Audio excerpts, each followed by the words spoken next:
Boa noite a todos. Muito obrigado por terem vindo. Como sempre, a gente começa dando os recados, né? Então, os recados para o mês de agosto. Primeiro, a biblioteca. A biblioteca ela está passando por uma reforma e quando acabar a reforma, aí a gente vai voltar, né, a emprestar os livros, né? Então, quando acabar a reforma lá, vai estar lá os livros de novo, tudo direitinho, tá? A gente tem um projeto aqui na casa, que é o projeto Leia Mais. E o livro que está sendo lido neste momento é o livro Tramas do Destino, que é um livro psicografado pelo Divaldo Franco, né? E o espírito autor do livro é Manuel Filomeno de Miranda. É um romance espírita, né? Muito profundo. Toda semana os capítulos do livro eles estão disponíveis ali na mesinha e lá embaixo também.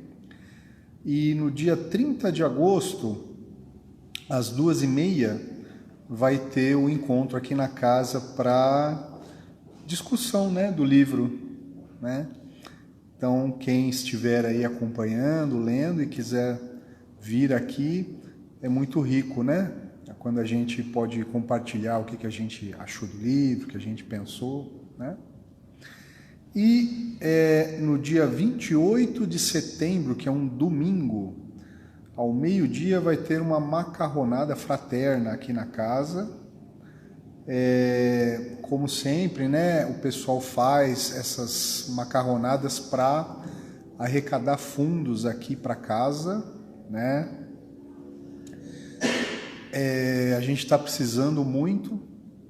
A última vez que eu conversei com o pessoal que cuida da parte financeira aqui da casa, nós estamos deficitários, né? Então, o que a gente arrecada, a gente não consegue nem pagar mais as despesas da casa. Tanto é que foi cortado aí a ajuda que o pessoal dava para o pessoal da comunidade, né? As cestas básicas não estão sendo mais distribuídas, porque a gente não tem mais condição de comprar cestas, né? Então, quem puder participar, a gente pede por favor. E também não tem aqui no recado, mas quem entender que pode ajudar a casa financeiramente, a gente pede, né? Porque a casa não é assim, né? Não é como o pessoal faz, não é para a gente comprar carro, apartamento, né? Fazenda. Não é para isso que a gente usa, né? E a gente não obriga ninguém também, né? Ninguém vai bater na porta de ninguém, quanto que você não pagou esse mês lá, né? Aquela porcentagem do seu salário. A gente não faz isso aqui. Mas a casa precisa, né? Tem que pagar a luz, tem que pagar a internet, né? A gente precisa limpar a casa, né? Então, quem puder ajudar, inclusive aí quem está assistindo aí na internet, a gente agradece, né? Vamos lá então para a psicografia da noite. Fala assim: um suicida. O meu maior erro foi ter morrido da forma como parti, deixando a todos sem mim. Pensei ter sido por amar demais. No entanto, faltou-me o amor a mim mesmo, amor escasso em mim. Não fui capaz de superar a separação. Concentrei meu ego somente nela e coloquei tudo a perder, inclusive a minha vida. Virei uma página que tinha muita coisa para ser escrita, ficando metade em branco, incompleta e perdida. Errei demais. Não pude sustentar meu pranto de homem apaixonado e sucumbi ao ato insano. Terrível queda de um suicida infeliz. Poderia ter prosseguido a uma ilusão momentânea que cega e faz tudo parecer sem sentido e perdido, não havendo mais amanhã. Não existe esperança nem fé, nem amor alheio que valha a pena viver. E foi tudo em vão. Minha vida virou escuridão completa e solidão, triste via da perdição. Me voltei a lembranças antigas e tive saudade da vida que tinha e que poderia ter sido continuada de onde parou. Mas desisti e deixei para trás a continuação da minha história. Ainda estou com dor, sofrendo, arrependido. E não tive mais notícias de ninguém. Ainda não posso ter notícias de lá.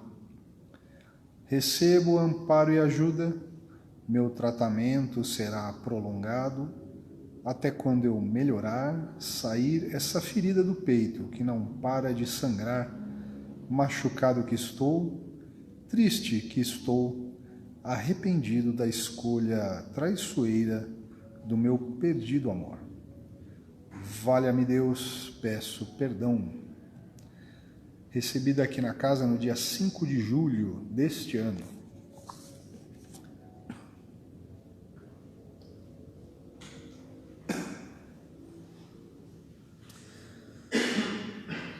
Meus irmãos, meus amigos, vamos mentalizar a figura de nosso Senhor Jesus Cristo.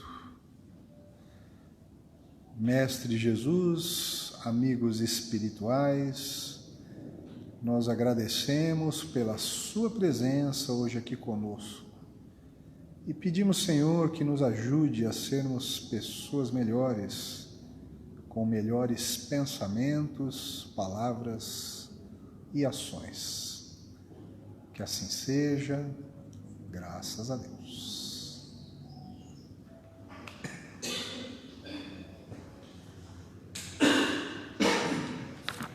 Muito boa noite a todos. Eu sou Eliana e hoje muito grata a Deus em primeiro lugar e ao convite da casa para estarmos aqui hoje estudando um pouquinho sobre os ensinamentos do Mestre. Trouxe aqui uma reflexão sobre o capítulo 8 do Evangelho segundo o Espiritismo, que é bem-aventurados aqueles que têm o coração puro. E o capítulo começa aqui com uma citação do Evangelho de Marcos, no capítulo 10. Ele diz: então apresentaram-lhe criancinhas, a fim de que ele as tocasse. E como seus discípulos afastassem com palavras rudes aqueles que as apresentavam, Jesus, vendo isso, se zangou e lhe disse: deixai vir a mim as criancinhas, e não as impeçais, porque o reino dos céus é para aqueles que se lhes assemelham. Eu vos digo, em verdade, quem não receber o reino de Deus como uma criança, nele não entrará. E as tendo abraçado, as abençoou, impondo-lhes as mãos. Então, o que a gente pode entender desse momento em que Jesus pede que os seus discípulos deixem que as crianças cheguem até ele? Então, quando ele fala que o reino dos céus é para aqueles que se assemelham, ele está se referindo à pureza da criança, à inocência da criança, a falta de malícia, a falta de maldade, que todos nós temos enquanto crianças, mas que à medida que a gente vai crescendo, a gente vai seguindo aí os caminhos da vida, a gente vai deixando essa inocência para trás, essa falta de maldade, essa falta de malícia, Talvez na intenção assim de se proteger do outro, o que o outro vai pensar, o que o outro vai dizer, a gente acaba desenvolvendo essa malícia, no nosso pensar e já não leva mais essa inocência infantil nas nossas relações adultas.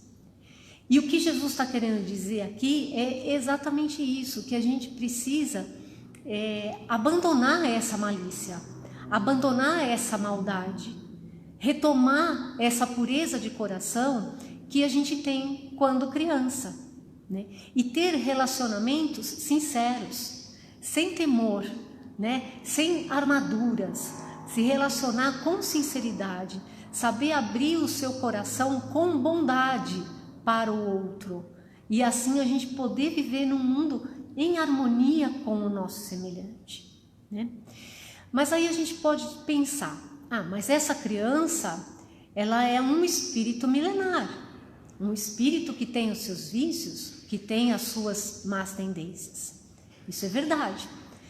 Mas Deus, ele é tão maravilhoso que quando um espírito vai reencarnar, ele permite aí todo um processo preparatório para essa reencarnação, e nisso inclui o quê? O véu do esquecimento.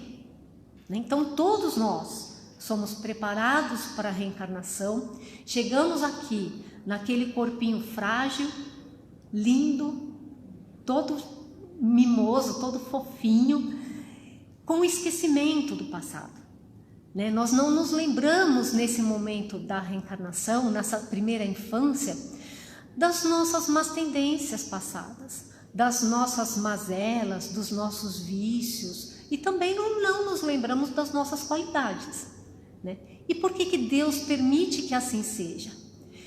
Para ficar mais fácil a educação dos pais, para que o espírito esteja mais aberto ao processo de educação, para modificar essas más tendências que todos nós trazemos, porque somos todos espíritos imperfeitos ainda.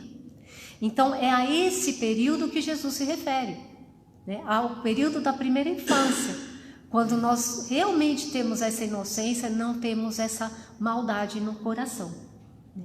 E essa, podemos dizer, virtude de pureza de coração, ela está diretamente ligada à simplicidade e à humildade. Humildade que é, podemos dizer, a principal virtude que nós precisamos desenvolver, porque ela nos permite enxergar os nossos defeitos, os nossos vícios e trabalhar para eliminar. Então ela nos abre as portas para todas as outras virtudes que nós necessitamos na nossa evolução, no nosso processo evolutivo.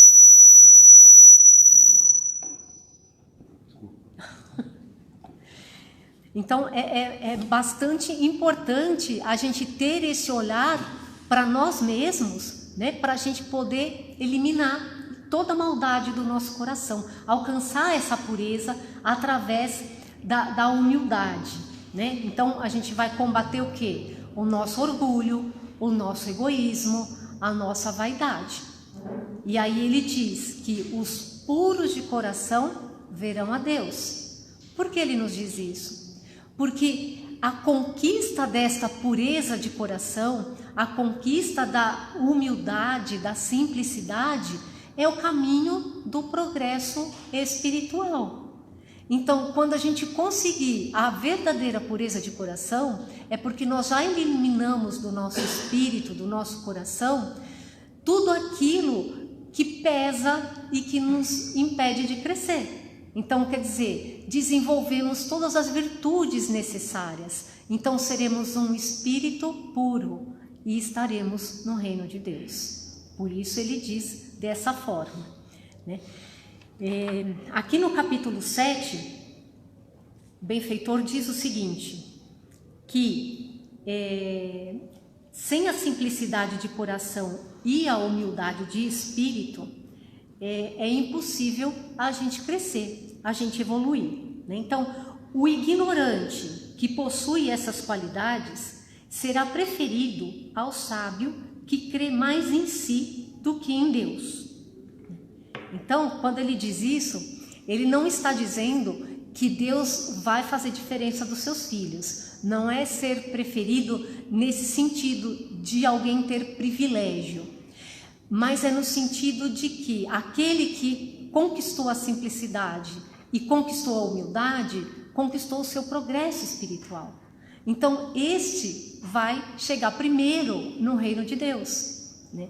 aquele que ainda tem os seus vícios, as suas maldades, ele também vai alcançar o reino de Deus, mas ele vai demorar um pouco mais, porque ele vai precisar trabalhar isso, né? Trabalhar esses vícios, se libertar desses vícios para alcançar o reino de Deus, né? Então não é questão de preferência, é questão de que quem desenvolve essas virtudes mais rápido chegará ao reino de Deus, né?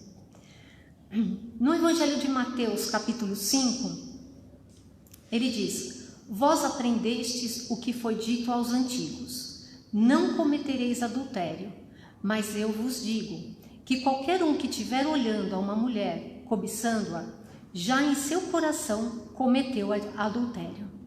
Então, o que Jesus está dizendo aqui?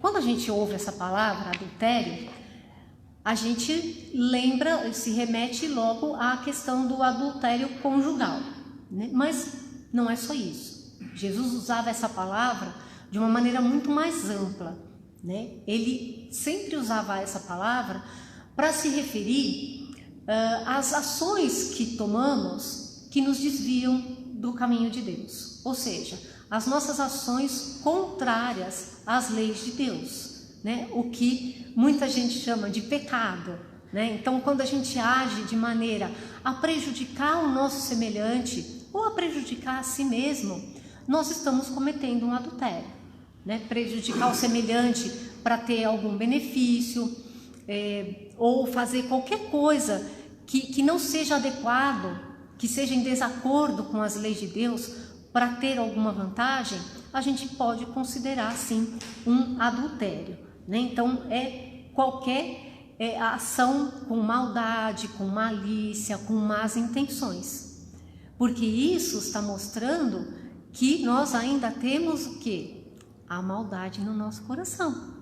As nossas ações são reflexo daquilo que a gente carrega no nosso coração, né? Ainda não alcançamos essa pureza que nós precisamos. Então Jesus está dizendo aqui que aquele que tiver olhado a uma mulher e cobiçado já pecou em pensamento, né? Então ele está dizendo assim, está descrevendo a humanidade, né? Nós sabemos que somos espíritos inferiores em vários graus evolutivos. Então nós temos pessoas que pensam o mal e praticam o mal, buscam as oportunidades de praticar o mal e se compraz com isso. Existem pessoas que pensam no mal, mas só pratica esse mal se houver oportunidade. Se não houver oportunidade, ela não pratica, ela só pensa. Ela está um pouquinho melhor. Existem pessoas que ainda pensam no mal, mas conseguem se controlar e não praticar esse mal, mesmo que haja oportunidade. Então, quer dizer, essa pessoa já está um pouco mais evoluída. Ela já está se entendendo, já está percebendo quando vem algum mau pensamento, quando vem aí a vontade de praticar alguma ação inadequada, e ela procura se conter, se controlar. E tem aquelas pessoas que sequer pensam no mal, ou seja, aquelas que já tiraram a maldade do seu coração, a malícia, né? Então a pessoa age naturalmente no bem, fazendo o bem, independente da situação, independente do que isso represente para ela própria, se vai ser bom ou não para ela, mas ela faz o bem sempre, sem nem sequer pensar no mal, né? E sobre isso a gente tem uma citação aqui no item 7 do capítulo 8, que ele diz: na pessoa que concebe mesmo o pensamento do mal, o progresso, que não concebe mesmo o pensamento do mal, o progresso está realizado. Naquela a que vem esse pensamento, mas o repele, o progresso está em vias de se cumprir. E naquela, enfim, que tem esse pensamento e nele se compraz, o mal está ainda com toda a sua força. Em uma, o trabalho está feito e na outra está por fazer. Então, nós temos todos esses tipos de pessoas na nossa humanidade. porque todos nós estamos caminhando ainda para vencer isso, né? Então a gente tem que entender que pensar no mal também é se comprometer diante das leis divinas. Então é algo que a gente precisa trabalhar para vencer em nós. A gente nem pensar no mal, a gente conseguir pensar sempre nas coisas boas, nas boas ações. No Evangelho de Mateus, capítulo 15, ele diz: então os escribas e os fariseus que tinham vindo de Jerusalém se aproximaram de Jesus e disseram: por que vossos discípulos violam a tradição dos antigos? Por que eles não lavam as mãos quando tomam suas refeições? E Jesus, chamando a si o povo, disse-lhes: ouvi e entendei. Não é o que entra pela boca o que faz imundo o homem, mas o que sai da boca. Isso é o que faz imundo o homem. Então, os fariseus, eles tinham lá inúmeras leis, né? Eram mais de 600 leis que eles deveriam cumprir todos os dias. Então, Moisés apresentou os 10 mandamentos, né? Tudo muito bem detalhado, tudo muito bem explicadinho, que era a maneira como as pessoas podiam entender, né? O que podia, o que não podia fazer. Mas além dos 10 mandamentos, existiam essas 600 e tantas regras que eles precisavam cumprir. Então eles tinham um comprometimento, vamos dizer assim, entre aspas, muito grande em cumprir essas regras. Mas eles não se dedicavam com o mesmo empenho ao cumprimento dos 10 mandamentos que Moisés apresentava.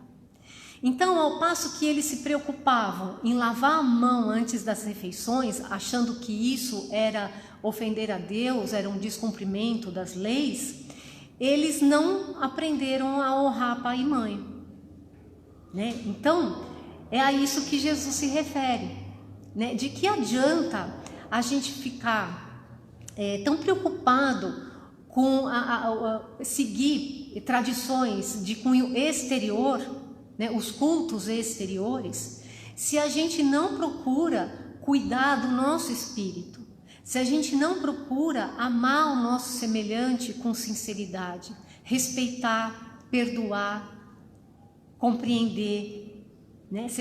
No caso dos fariseus, ele diz, né, que eles sequer honravam pai e mãe e estavam cobrando a questão do lavar as mãos. Então, Jesus diz, o que contamina o homem é o que sai da boca, porque o que sai da boca provém do coração. Então, se o seu coração está contaminado com a maldade, com a malícia, com as más intenções, isso sim está te contaminando. Não é o fato de você não lavar as mãos que vai te fazer mais pecador, né? Porque na nossa atualidade, não lavar as mãos vai o quê? Provavelmente nos contaminar com algum vírus, alguma bactéria, alguma coisa nesse sentido e vai nos fazer adoecer. Mas o mais importante é que a gente trate do nosso espírito, os sentimentos que nós alimentamos. É isso que é importante, porque Deus conhece cada um dos seus filhos profundamente. Então Ele sabe quais as nossas intenções quando nós escolhemos os caminhos que escolhemos, né? Ele conhece a nossa história desde o momento que Ele nos criou enquanto espírito puro, né? Espírito simples, ignorante, e nos dá aí o livre-arbítrio para a gente seguir a nossa jornada. Então Ele sabe por que a gente faz as nossas escolhas e sabe quais são as nossas intenções. E é isso o que pesa na nossa evolução, né? As nossas escolhas e principalmente as nossas intenções. Então a gente precisa cuidar do que nós alimentamos no nosso espírito. Isso é que é o mais importante, né? O culto exterior não vai agregar em nada no nosso progresso espiritual. Nós precisamos aprender a olhar para dentro de nós. Em Mateus capítulo 5, Se a tua mão direita te serve de escândalo, corta e lança fora de ti. Porque melhor te é que se percam uns dos teus membros do que todo o teu corpo, ir para o inferno. Então aqui, Jesus, quando ele fala de escândalo, ele não está se referindo exatamente ao escândalo que a gente conhece hoje em dia, né? Aconteceu uma briga, aconteceu alguma coisa muito grave em algum lugar, e isso se espalha hoje muito facilmente com a internet, né, nas redes sociais, então vira aquele escândalo que a gente costuma ver, né?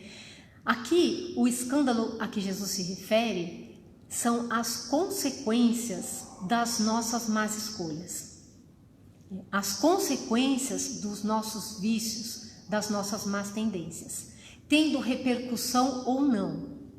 Porque todas as nossas escolhas, nós sabemos que têm consequência, sejam boas, sejam ruins, e nós vamos arcar com as consequências de tudo, né? Então, se a gente faz uma boa escolha, a gente vai ter coisas boas vindo de retorno. Mas se a gente faz as más escolhas, se a gente prejudica o nosso semelhante, se a gente magoa, humilha, faz tudo aquilo que a gente não deve fazer, a vida vai nos trazer isso tudo de volta também, né? Então essas consequências são esses escândalos a que Jesus se refere. Então ele diz que é melhor a gente cortar o membro que nos faz pecar, né, do que o nosso corpo todo ir para o inferno. Então o que ele está dizendo aqui? Para a gente observar as nossas tendências, observar esses vícios que a gente ainda tem e trabalhar para eliminar esses vícios, né? Porque a gente precisa trabalhar isso para quê? Para que a gente evolua, para que a gente cresça. Então é melhor a gente ter esse trabalho de se observar, de se entender como realmente somos, para que a gente corte e evite esses escândalos, do que nós sofrermos nos umbrais da vida quando a gente desencarnar, né? Então, todo esforço para vencermos a nós mesmos é extremamente válido, né? Que a gente consiga, o mínimo que seja, vencer essas más tendências, né? Mas que a gente se empenhe verdadeiramente todos os dias, porque isso não é em vão, né? Jesus nos fala da nossa vida futura. A nossa vida futura depende da nossa vida de agora. O que nós passamos hoje, o que nós vivemos hoje, é consequência das escolhas que nós fizemos ontem, na outra vida, e assim sucessivamente. Então, se a gente quer ter uma vida futura mais tranquila, com menos provas, com menos dificuldades, é fundamental que a gente aprenda a vencer essas más tendências, essa maldade que a gente ainda traz no coração, e conseguir desenvolver a simplicidade, a humildade e a verdadeira pureza de coração, né? Com certeza a gente vai ser surpreendido com o que nós vamos encontrar no nosso futuro com esse esforço de agora. E no Evangelho, no capítulo 7, no item 19, um espírito protetor diz assim: se tiverdes amor, tereis tudo o que se pode desejar na terra. Possuireis a pérola sublime, que nem os incidentes, nem as maldades daqueles que vos odeiam e vos perseguem poderão vos tirar. Se tiverdes amor, tereis guardado vossos tesouros, onde nem a traça, nem a ferrugem pode destruir, e vereis desaparecer de vossa alma tudo o que possa desonrar-lhe a pureza. Sentireis o peso da matéria aliviar-lhes dia após dia, e tal como o pássaro que voa nos ares e não se lembra mais da terra, subireis sem cessar, subireis sempre, até que vossa alma possa se fartar deliciada com a verdadeira vida no seio do Senhor. E Emmanuel, por Chico Xavier, nos diz: se conservares o amor no coração, obra divina do universo, nunca te perderás na sombra, porque terás convertido a própria alma em presença de luz. Então, o que Jesus vem nos ensinar? O amor a nós mesmos, o amor a Deus, acima de tudo, o amor ao nosso semelhante. Então, em todas as nossas ações, em todas as nossas escolhas, que a gente consiga desenvolver esse amor de que Jesus nos fala, lembrando que Ele fez um único pedido quando esteve entre nós. Ele trouxe ensinamentos maravilhosos, nunca impôs nada a ninguém. Ele aguarda o despertar de cada um para o valor desses ensinamentos e para a vivência de cada um deles. Mas ele nunca impôs esses ensinamentos a ninguém. Ele colocou como testemunho de uma vida que ele havia vivido, porque ele já conhecia o caminho para chegar à pureza de espírito, ao reino de Deus. Então ele veio compartilhar conosco esse caminho. Mas o único pedido que ele nos fez: amai-vos uns aos outros, como eu vos amei. Então é isso que Jesus espera de nós. É esse amor verdadeiro, o amor fraternal, que respeita, que compreende, que tem tolerância, que tem paciência, né? É esse o caminho para a gente alcançar a verdadeira pureza de coração. E aí sim poderemos ver a Deus, porque chegaremos à condição de espírito puro, que é a condição que Jesus espera cada um de nós. Que a gente tenha muita sabedoria nas nossas escolhas, nas nossas decisões do dia a dia. Muito obrigada a todos.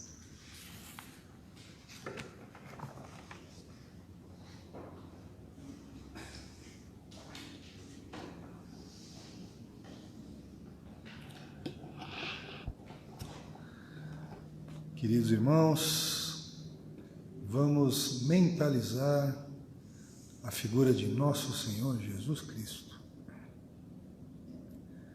Mestre Jesus, amigos espirituais, nós agradecemos a sua presença hoje aqui conosco.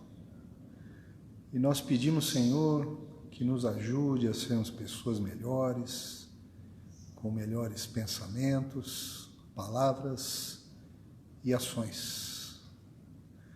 Pedimos ainda, Senhor, que a espiritualidade superior possa inspirar e auxiliar a nós mesmos, a nossa família, entes queridos, amigos, vizinhos, colegas de trabalho, os frequentadores e trabalhadores do nosso centro Irmã Mileide, os pais, mães e crianças da nossa evangelização infantil, e que a espiritualidade superior possa inspirar a mente dos governantes do Brasil e do mundo, para que estes possam tomar as melhores decisões a favor da humanidade. Que assim seja, graças a Deus. Então vamos